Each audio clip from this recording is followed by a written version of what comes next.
அது எடப்பாடி பழனிசாமி இந்த காய்ச்சல் வந்துச்சுன்னா அதிகமாக போச்சுன்னா உளர ஆரம்பிப்பாங்க. அது மாதிரி இப்போ அரசியல் ஜுரம் வந்து எடப்பாடி பழனிசாமி உளர ஆரம்பிச்சிட்டார். அதனுடைய விளைவு தான் அவருடைய பேச்சு. அவர் வந்து கம்ஃபர்டபுளாக, அதாவது நல்ல வசதியாக இருக்காருன்னு வச்சுங்க, அவர் இதெல்லாம் பேசியிருக்க மாட்டார். அவர் முதல்ல பேசினது என்ன, பாஜகவும் அதிமுகவும் கூட்டணி சேர்ந்து விட்டால் திமுகவை வீழ்த்தி விடலாம்.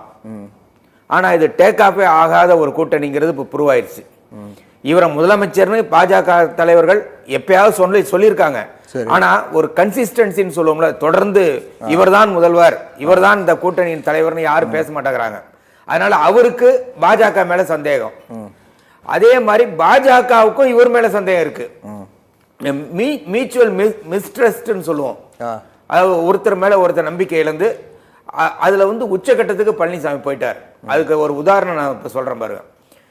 நீ கம்ஃபர்டபுளா இருக்கிறீங்க, பாஜகவோட சேர்ந்துட்டீங்க, ஜெயிக்க போறேன்னு நினைச்சீங்க, அப்புறம் உங்க கூட்டத்துல, அதுவும் குமாரபாளையத்துல, அதாவது எரிகிறதுல புடுங்கிறது தான் ஆதாயம்னு சொன்ன மாதிரி, 2 சனிக்கிழமைக்கு முன்னாடி தான் 27ஆம் தேதி தான் 41 உயிர்களை இன்னுயிரை இழந்திருக்கிறோம். சரி, அந்த இடத்துல ஒரு கூட்டம் போட்டு இவர் என்ன பேசுறாரு, அங்க ஒரு கொடியை பார்த்துட்டு, கொடி பாரு, தெரியுது பார், உயருது பார், பிள்ளையார் சொல்லி போட்டான் பார்.